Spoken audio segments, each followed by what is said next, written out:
मेरे प्यारे बच्चों, आप सभी को गुड इवनिंग। कल हम लोगों ने स्टडी किया फंडामेंटल फोर्सेज इन नेचर और हमने यहाँ साथ में स्टडी किया कि कैसे जो फोर्सेज हैं उनको यूनिफाइड किया जाता है, यूनिफिकेशन ऑफ फोर्सेज किया जाता है। और इस चैप्टर के अंदर जो हमारा फर्स्ट चैप्टर है फिजिकल वर्ल्ड के नाम से, उस चैप्टर में लॉज ऑफ कंजर्वेशन और रहते हैं। लेकिन इन लॉज ऑफ कंजर्वेशन को हम स्टडी करेंगे अगली हमारी यूनिट्स जो हैं उनके अंदर। जैसे आप लोगों का law of conservation of linear momentum है, थर्ड यूनिट के अंदर आएगा। Law of conservation of energy है, ये आपका फोर्थ यूनिट के अंदर। Law of conservation of angular momentum है, ये फिफ्थ यूनिट के अंदर आता है। तो आज हम स्टार्ट करते हैं हमारे फर्स्ट यूनिट के सेकेंड चैप्टर को, जिसका नाम है यूनिट्स एंड मेजरमेंट। तो यहाँ हमारी फर्स्ट यूनिट के सेकंड चैप्टर को हम लोग नाम देते हैं यूनिट्स एंड मेजरमेंट। और यहाँ हम लोगों ने स्टडी करना है फिजिकल क्वांटिटी के बारे में, टाइप्स ऑफ फिजिकल क्वांटिटीज के बारे में, उनकी यूनिट्स के बारे में और सम मैट्रिक प्रीफिक्सेस के बारे में। यहाँ इस चैप्टर के अंदर हम लोग स्टडी करेंगे। तो चलिए सबसे पहले हम लोग बात करते हैं what is a physical quantity. हमारे पास फिजिकल क्वांटिटी क्या है?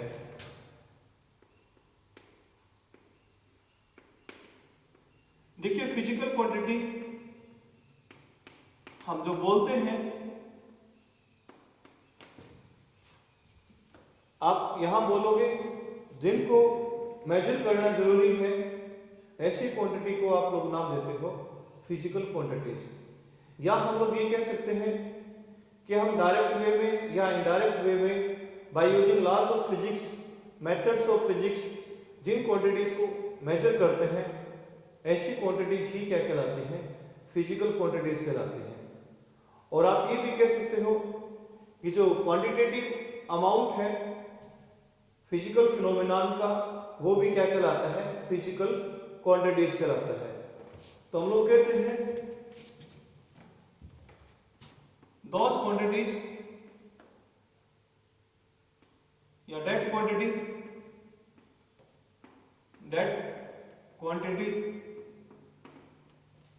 which can be measured, which can be measured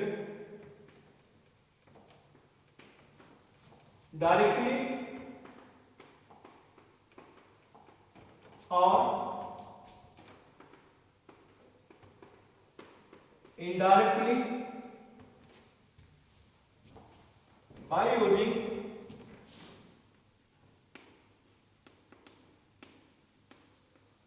laws of physics. ऐसी क्वांटिटीज को आप लोग नाम देते हो फिजिकल क्वांटिटी। या जिनको मेजर करना जरूरी है, ऐसी क्वांटिटीज भी फिजिकल क्वांटिटीज कहलाती हैं।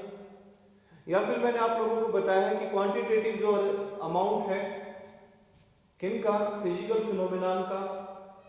तो वो क्वांटिटेटिव जो अमाउंट फिजिकल फिनोमेनन का, वो भी क्या कहलाता है? फिजिकल क्वांटिटी कहलाता है। अब अगली जो हमारे पास डेफिनेशन है व्हाट इज मेजरमेंट, हम लोग स्टडी करते हैं मेजरमेंट क्या है। और हम कहेंगे कि हमारे पास एक अननोन क्वांटिटी है जिसको कंपेयर करते हैं नॉन क्वांटिटी के साथ। ऐसी जो प्रोसेस है, उस प्रोसेस को ही हम लोग नाम देते हैं मेजरमेंट। तो हम कहते हैं the comparison of an unknown physical quantity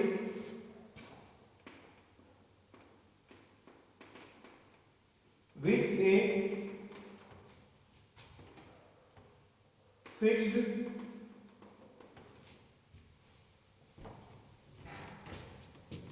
non physical quantity known as measurement. तो ऐसी प्रोसेस को हम लोग नाम देते हैं मेजरमेंट। अब हम लोग बात करते हैं टाइप्स ऑफ फिजिकल क्वांटिटीज के बारे में। तो हम नेचर में दो तरह की फिजिकल क्वांटिटीज को यहाँ स्टडी करेंगे। एक होगी हम लोगों के पास फंडामेंटल फिजिकल क्वांटिटीज, या हम इनको बेस फिजिकल क्वांटिटीज भी बोल सकते हैं, या बेसिक फिजिकल क्वांटिटीज भी आप लोग नाम दे सकते हैं इनको। और दूसरी होगी हम लोगों के पास डेराइव्ड फिजिकल क्वांटिटीज। तो टाइप्स ऑफ फिजिकल क्वांटिटीज में आपके पास दो तरह की फिजिकल क्वांटिटीज आप लोग स्टडी करोगे, फंडामेंटल और डेराइव्ड। तो सबसे पहले हम लोग यहाँ बात करेंगे फंडामेंटल फिजिकल क्वांटिटीज के बारे में। जैसे कि आप लोगों को बताया गया है, फंडामेंटल फिजिकल क्वांटिटीज बेस संबंध से कनेक्टेड है, और यहां वो सभी क्वांटिटीज आपकी फंडामेंटल फिजिकल क्वांटिटीज होती हैं जो ना तो एक दूसरे के ऊपर डिपेंड करती हैं और ना जिनको हम आपस में बदल सके। ऐसी फिजिकल क्वांटिटीज जो हैं वो फंडामेंटल फिजिकल क्वांटिटीज के नाम से जानी जाती हैं। तो सबसे पहले जैसे कि आप लोगों को बताया गया है यहाँ,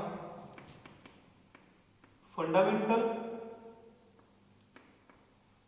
फिजिकल क्वांटिटीज के अंदर हम लोग उन सभी फिजिकल क्वांटिटीज की बात करते हैं जो ना तो एक दूसरे के ऊपर डिपेंड करती है और ना ही जिनको हम आपस में बदल सकते हैं। ऐसी फिजिकल क्वांटिटीज जो हैं वो फंडामेंटल फिजिकल क्वांटिटीज के नाम से जानी जाती हैं। और यहाँ 1971 से पहले वैज्ञानिक लोग ये मानते थे कि तीन तरह की जो क्वांटिटीज हैं या तीन क्वांटिटीज जो हैं आपकी, वो क्या है, फंडामेंटल फिजिकल क्वांटिटीज हैं, जैसे मास, लेंथ एंड टाइम। फिर उसके बाद यहाँ 4 क्वांटिटीज को और ऐड किया गया, जैसे करंट को, टेम्परेचर को, अमाउंट ऑफ सब्सटेंस को और लुमिनस इंटेंसिटी को। तो इस तरीके से हम लोग कहते हैं कि यहाँ 7 फंडामेंटल फिजिकल क्वांटिटीज हैं। तो टोटल फंडामेंटल फिजिकल क्वांटिटीज क्या हैं, 7। और उन सातों के मैं नाम लिखता हूँ। जैसे सबसे पहले हम बात करें यहाँ मास, सेकेंड नंबर पर हम लोग बात करें यहाँ लेंथ, फिर हम लोग थर्ड नंबर पर मान लीजिए बात करते हैं टाइम की, फोर्थ है मान लीजिए आपका करंट,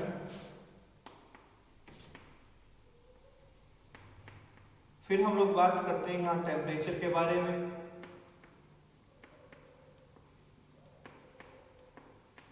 फिर हम लोग यहाँ बात करते हैं अमाउंट ऑफ सब्सटेंस के बारे में, अमाउंट ऑफ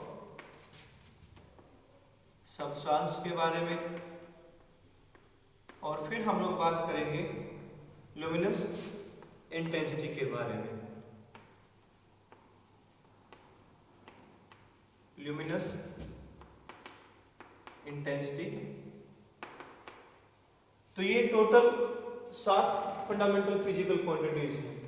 जैसे अब मैं डेफिनेशन जो मैंने बताई है उसका एग्जांपल लेते हैं हम लोग। मैं आप लोगों को बोलूं कि आप लोग 100 किलोग्राम को कन्वर्ट कीजिएगा किसके अंदर, 100 किलोमीटर के अंदर, तो ऐसा हम कभी भी नहीं कर पाएंगे। तो इसका मतलब जो मास है उसको हम लोग किसके अंदर कन्वर्ट नहीं कर सकते, लेंथ के अंदर कन्वर्ट नहीं कर सकते हैं। तो इसका मीनिंग ये है कि फंडामेंटल फिजिकल क्वांटिटीज को आपस में इंटरचेंज नहीं किया जा सकता। दूसरी बात कि ये डिपेंड नहीं करती है एक दूसरे के ऊपर। जैसे मैं ये कह दूं कि 1 मीटर में जो मास है वो 1 किलोग्राम है, यानी कि कोई ऑब्जेक्ट है जिसकी लेंथ कितनी है, 1 मीटर है, और उसका मास कितना है, 1 किलोग्राम है। तो कोई ये जरूरी नहीं है कि जितने भी ऑब्जेक्ट 1 मीटर के हैं उन सब का मास कितना होगा, 1 किलोग्राम रहेगा। उनका 100 किलोग्राम मास भी हो सकता है, 1000 किलोग्राम भी मास हो सकता है कोई ऑब्जेक्ट अगर 1 मीटर के अंदर है, और हो सकता है कि उसका मास 10 ग्राम भी रहे। तो इस तरीके से हम लोग कहते हैं कि ना तो ये यूनिट्स आपस में या क्वांटिटीज एक दूसरे के ऊपर डिपेंड करती हैं और ना ही हम इनको आपस में बदल सकते हैं।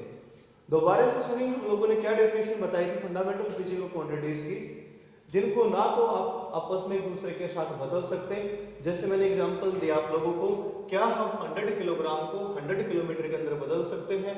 तो आप कहोगे नहीं, तो यहाँ नो आंसर आएगा। फिर मैंने कहा कि 1 मीटर में मान लीजिए मास है किसी सब्सटेंस का कितना, 1 किलोग्राम। तो कोई जरूरी नहीं कि जो जितने भी ऑब्जेक्ट 1 मीटर के हैं उन सब का मास कितना हो, 1 किलोग्राम रहे।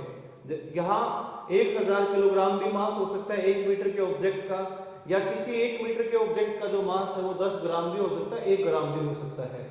तो इस तरीके से हम लोग कहते हैं कि ना तो ये फिजिकल क्वांटिटीज एक दूसरे के ऊपर डिपेंड करती और ना इनको हम आपस में एक दूसरे के साथ बदल सकते हैं। तो चलिए अब हम बात करते हैं हमारी सेकंड जो फिजिकल क्वांटिटी है उसके बारे में, और इसका नाम है डेराइव्ड फिजिकल क्वांटिटी। ये रहेगी हम लोगों के पास डेराइव्ड फिजिकल क्वांटिटीज।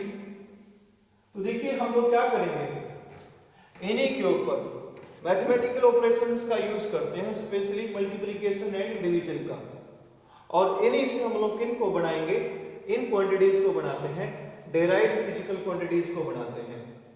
तो यानी कि आप क्या लिखोगे यहां, under some mathematical operations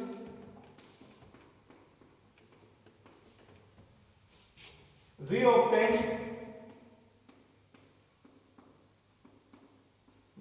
obtain derived physical quantities from fundamental physical quantities।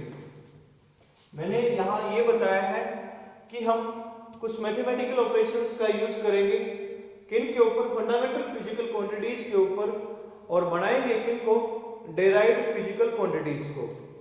और यहां फंडामेंटल फिजिकल क्वांटिटीज पर जो ऑपरेशंस यूज होंगे वो स्पेशली यूज होगा मल्टीप्लिकेशन और डिवीजन को यूज किया जाता है। जैसे हम लोग एग्जांपल की बात करें, एरिया हम लोगों के पास किसके इक्वल है, लेंथ इनटू ब्रेथ। देखिए लेंथ और ब्रेथ आपकी कौन सी फंडामेंटल फिजिकल क्वांटिटी है, लेंथ के अंदर ही ये आएंगी, क्योंकि लेंथ के अंदर ये कोई जरूरी नहीं है कि आप सिर्फ हमेशा लंबाई को लेकर चलोगे। यहाँ लेंथ का जो मीनिंग है वो एक तरीके से डिस्टेंस से है, पाथ लेंथ से है, वो हाइट भी हो सकती है, रेडियस भी हो सकती है, डायमीटर भी हो सकता है, डिस्प्लेसमेंट भी हो सकता है। तो यानी कि ऐसी वो सभी क्वांटिटीज जो मीटर में, सेंटीमीटर में, किलोमीटर में मापी जाती हैं, वो सभी क्वांटिटीज लेंथ के अंदर काउंट की जाएगी यहाँ। तो एरिया आपके पास कौन सी क्वांटिटी है, डेराइव्ड फिजिकल क्वांटिटी है, और यहां हमने लेंथ इनटू में ब्रेथ जो किया है, तो कौन सा ऑपरेशन किया, यूज मल्टीप्लिकेशन का हम लोगों ने यूज किया। तो इस तरीके से हम लोग यहाँ ऑब्टेंड करते हैं किसको, एरिया को, यानी कि डेराइव्ड फिजिकल क्वांटिटी को। अब मैं बात करूं, हमारे पास अगला एग्जांपल है जैसे स्पीड। स्पीड हम लोग कैसे लिखते हैं, ये होगा डिस्टेंस बाय टाइम। मैं इसको लिख देता हूं यहां लेंथ बाय टाइम। तो लेंथ बाय टाइम, तो देखिए लेंथ आपकी फंडामेंटल फिजिकल क्वांटिटी है, टाइम फंडामेंटल फिजिकल क्वांटिटी है, ऑपरेशन यहां यूज हुआ मल्टीप्लिकेशन। तो हम लोगों ने किसको ऑब्टेंड किया, स्पीड को ऑब्टेंड किया। तो स्पीड क्या आपकी डेराइव्ड फिजिकल क्वांटिटी है, जो कि दो फंडामेंटल फिजिकल क्वांटिटीज पे डिवीजन ऑपरेट करने के बाद हम लोग क्या करते हैं, प्राप्त करते हैं। तो स्पीड को हम लोग लिखते हैं लेंथ बाय टाइम से। तो ये इस तरीके से क्या है, आप ये डेराइव्ड फिजिकल क्वांटिटी है। तो इनके अलावा जो भी फिजिकल क्वांटिटी आपको दिखाई देगी वो डेराइव्ड फिजिकल क्वांटिटी आती है, क्योंकि आप लोगों ने क्या किया है, इनसे फंडामेंटल फिजिकल क्वांटिटीज से ही किन को ऑब्टेंड किया है, डेराइव्ड फिजिकल क्वांटिटीज को ऑब्टेंड किया है by using multiplication and division. तो इस तरीके से हम लोग स्टडी करते हैं टाइप्स ऑफ फिजिकल क्वांटिटीज। और स्पेशली अगर हम लोग बात करें यहाँ तो ये दो तरह की फिजिकल क्वांटिटीज की ही बात की जाती है, फंडामेंटल फिजिकल क्वांटिटीज की और डेराइव्ड फिजिकल क्वांटिटीज की। आगे जाके जो अगले चैप्टर्स में आप लोग स्टडी करोगे जो डायमेंशन के अनुसार फिजिकल क्वांटिटीज की टाइप्स के बारे में, फिर मैग्नीट्यूड और डायरेक्शन के अनुसार फिजिकल क्वांटिटीज की टाइप्स के बारे में। तो यहाँ हमारे पास अगर मैं मेजरमेंट के अनुसार बात करूं तो मेजरमेंट के अनुसार हमारे पास दो तरह की फिजिकल क्वांटिटीज हैं, फंडामेंटल एंड डेराइव्ड। अब देखिए हम लोग क्या करते हैं, किसी भी क्वांटिटी को मापने के लिए हमारे पास एक तरीका होता है उस चीज को निकालने के लिए, और वो तरीका ही क्या कहलाता है, उस क्वांटिटी की यूनिट कहलाता है। तो जैसे मैं आप लोगों को अगर एग्जांपल की बात करूं, हम लोग कहते हैं कि जो लेंथ की यूनिट है वो क्या हो सकती है, सेंटीमीटर, मीटर, किलोमीटर ये हो सकती है। क्या हम लोगों ने कभी ऐसा सुना है कि हम लेंथ को किलोग्राम में मापते हैं? कभी नहीं सुना कि हम लोग लेंथ को किस में मापें, किलोग्राम में मापें, क्योंकि हमारे पास कोई भी ऐसा तरीका नहीं है जहां हम लोग क्या करें, लेंथ को किसके अंदर मापें, किलोग्राम के अंदर मापें। तो हमारे पास क्या होगा, हमारे पास एक निर्धारित तरीका रहेगा, या हम लोग क्या करते हैं, किसी तरीके को चूज करते हैं क्या करने के लिए, किसी क्वांटिटी को मापने के लिए, उसी तरीके को हम लोग नाम देते हैं यूनिट। तो डेफिनेशन हमारे पास अगली है यूनिट के नाम से। तो हम कहेंगे किसी क्वांटिटी की जो यूनिट है तो लिखेंगे द चोजन और reference standard for measurement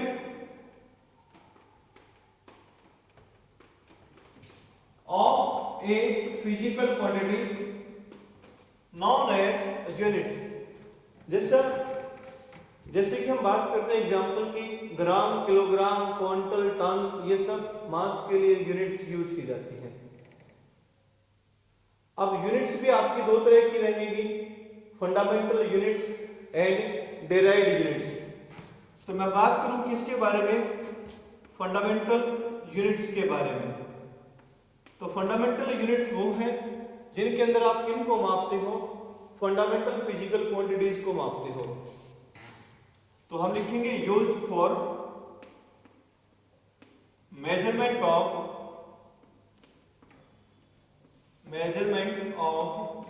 fundamental physical quantities. तो वो आप लोगों के पास फंडामेंटल यूनिट्स रहेंगी। ऐसे ही हम लोगों के पास क्या होगी, डेराइव्ड यूनिट्स, जिनका हम लोग यूज करेंगे किन की मेजरमेंट के लिए, डेराइव्ड फिजिकल क्वांटिटीज की मेजरमेंट के लिए। ऐसी जो आप लोगों के पास यूनिट्स हैं वो डेराइव्ड यूनिट्स रहेंगी। अब हमारे पास क्या होता है कि हम लोग इन सभी यूनिट्स को इकट्ठा कर देते हैं, और एक तरीका जो हमारे पास होगा वो सिस्टम ऑफ यूनिट के नाम से जाना जाता है। तो सिस्टम ऑफ यूनिट हम लोग क्या लिखेंगे, a complete set of all the units. हम लोगों ने क्या किया, जितनी भी यूनिट्स हैं उन सब को कंबाइन कर लिया, एक सेट तैयार किया उनका, और वो सेट को हम लोग नाम देते हैं सिस्टम ऑफ यूनिट। तो देखिए सिस्टम ऑफ यूनिट हम लोग लिखेंगे सिस्टम ऑफ यूनिट, और ये होता हम लोगों के पास एक complete set of all the units, A complete set of all the units, यानी कि जितनी भी यूनिट्स हैं उन सब का एक कंप्लीट सेट हमारे पास क्या कहलाता है, सिस्टम ऑफ यूनिट कहलाता है। तो हमारे पास नॉर्मली चार तरह के सिस्टम ऑफ यूनिट होते हैं। हम बात करते हैं सबसे पहले सिस्टम ऑफ यूनिट के बारे में, और सबसे पहला जो सिस्टम ऑफ यूनिट है हमारा यहाँ वो कहलाता है FPS, सिस्टम ऑफ यूनिट। तो देखिए एफपीएस सिस्टम ऑफ यूनिट जो है ये यूके कंट्रीज के अंदर फॉलो किया जाता है। यूके कंट्रीज का मतलब यूनाइटेड किंगडम, और यूनाइटेड किंगडम के अंदर जितनी भी कंट्रीज हैं, चाहे वो आपका ब्रिटेन है, स्कॉटलैंड है, आयरलैंड है, कुछ ऐसी जो कंट्रीज हैं, उन सब के अंदर हम लोग क्या करते हैं, इस तरह के सिस्टम ऑफ यूनिट को फॉलो करते हैं। और यहाँ एफ का मतलब फुट से है, पी का मतलब पाउंड से है, एस का मतलब सेकंड से है। तो यहाँ हम लेंथ को किस में मापते हैं, फुट के अंदर, मास को किसके अंदर, पाउंड के अंदर, और टाइम को किसके अंदर, सेकंड के अंदर। तो ये आपका ब्रिटिश सिस्टम ऑफ यूनिट के नाम से जाना जाता है, एफपीएस को। क्या रहेगा ये, ब्रिटिश सिस्टम ऑफ यूनिट, जो कि यूके कंट्रीज के अंदर फॉलो किया जाता है। कहां फॉलो किया जाएगा ये, यूके कंट्रीज के अंदर फॉलो किया जाएगा इसको। और यहां हम लेंथ को किसके अंदर मापेंगे, फुट के अंदर, मास को किसके अंदर मापते हैं, पाउंड के अंदर, और टाइम को किसके अंदर मापेंगे, सेकंड के अंदर। और अगला जो सिस्टम ऑफ यूनिट हमारा, उसका नाम है सीजीएस सिस्टम ऑफ यूनिट। तो सेकंड सिस्टम ऑफ यूनिट हम लिखेंगे CGS system of unit.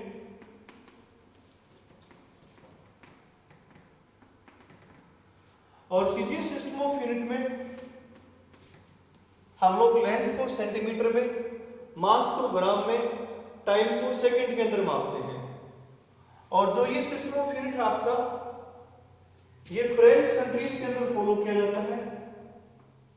French countries के अंदर फॉलो किया जाएगा, यानी कि जिन देशों के अंदर फ्रेंच लैंग्वेज बोली जाती है, या मैं ये कह दूं कि जिन देशों के अंदर जो फ्रेंच लैंग्वेज है वो नेटिव लैंग्वेज है, तो उनके अंदर इस सिस्टम ऑफ यूनिट को फॉलो किया जाता है। यहां जैसा कि मैंने बताया है कि लेंथ को हम लोग सेंटीमीटर के अंदर, मास को ग्राम के अंदर, और टाइम को किसके अंदर मापेंगे, सेकंड के अंदर मापते हैं। तो इस तरीके से हमारे पास थर्ड सिस्टम ऑफ यूनिट जो है सीजीएस सिस्टम ऑफ यूनिट के नाम से है। मैं यहां लिख देता हूं कि हम लोग सीजीएस सिस्टम में लेंथ को किसमें मापेंगे,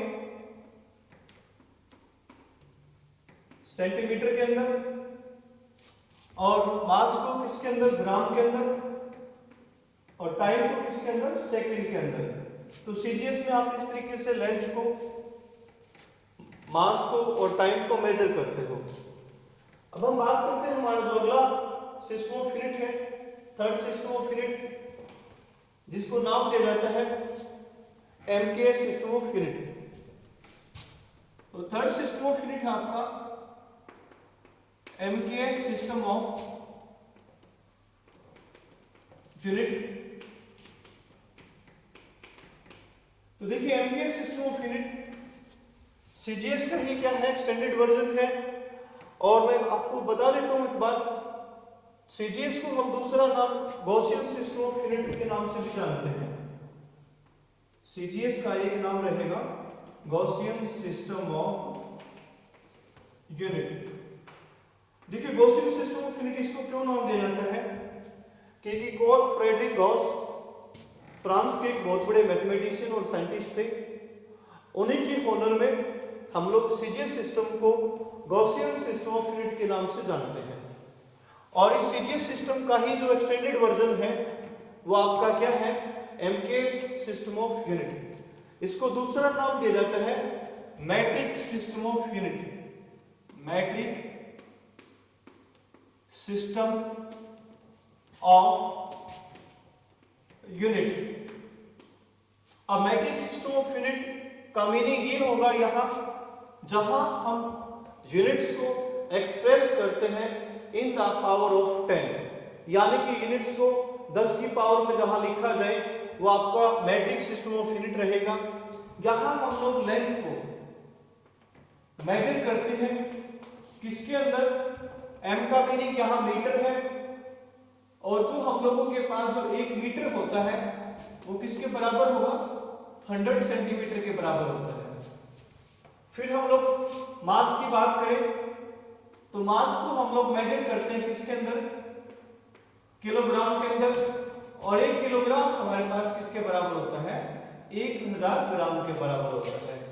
और टाइम को किसके अंदर मापते हैं, यहां भी हम लोग सेकंड के अंदर मेजर करते हैं, और आप सेकंड को ऐसे लिख लो यहाँ 10 की पावर में 10 की पावर 0 सेकंड। तो ये आप लोगों का एमकेएस सिस्टम ऑफ यूनिट है। आप देखिए हम लोग अगर ब्रिटेन के अंदर है तो एफपीएस का यूज किया, फ्रांस के अंदर है तो सीजीएस का यूज कर रहे हैं, एमकेएस का यूज करते हैं। तो ऐसे हम लोग क्या करते हैं, जब एक देश से दूसरे देश के अंदर जाते हैं तो जो मापने का तरीका है वो बदल जाता है, मेजरमेंट का जो तरीका है वो बदल जाता है। तो ऐसा करने से क्या होगा, किसी भी रीडर के लिए, किसी भी ऑब्जर्वर के लिए कंफ्यूजन बना रहता है हमेशा। जैसे मैं हमारे इंडिया की अगर बात करूं तो हम लोग हमारे इंडिया के अंदर जो जमीन है, लैंड है, वो किसके अंदर मापते हैं, गज के अंदर, कैनाल के अंदर, मरले के अंदर।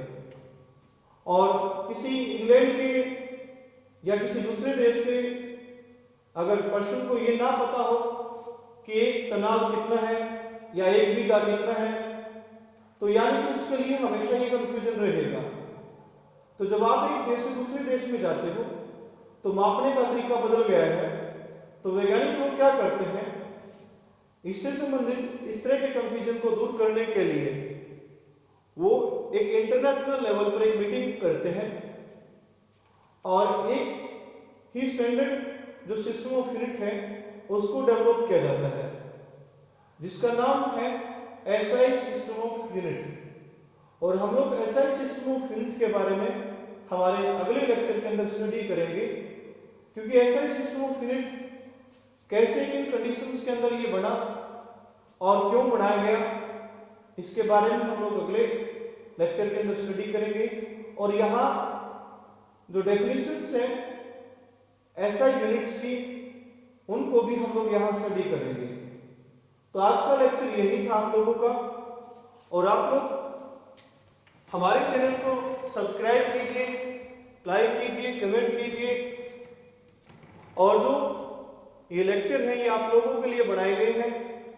तो आप लोगों से रिक्वेस्ट रहेगी कि आप लोग हमारे सभी लेक्चर्स को पूरा देखें। ये नहीं कि आप लोग क्या करते हो कि 2 मिनट, 10 मिनट, 5 मिनट आपने वीडियो देखी और उसको लीव कर दिया। मैं मानता हूं कि एक लंबे लेक्चर को सुनना हमारे लिए मुश्किल हो जाता है, लेकिन फिर भी ये आप लोगों के लिए ही लेक्चर्स बनाए गए हैं। आप लोग हमारे जितने भी लेक्चर्स हैं, चाहे वो केमिस्ट्री है, फिजिक्स है, आप सभी लेक्चर्स को कंप्लीटली देखें, पूरा देखें। और इसी के साथ मैं अपनी वाणी को विराम देता हूं। आप सभी का धन्यवाद। आप सभी का दिन शुभ हो।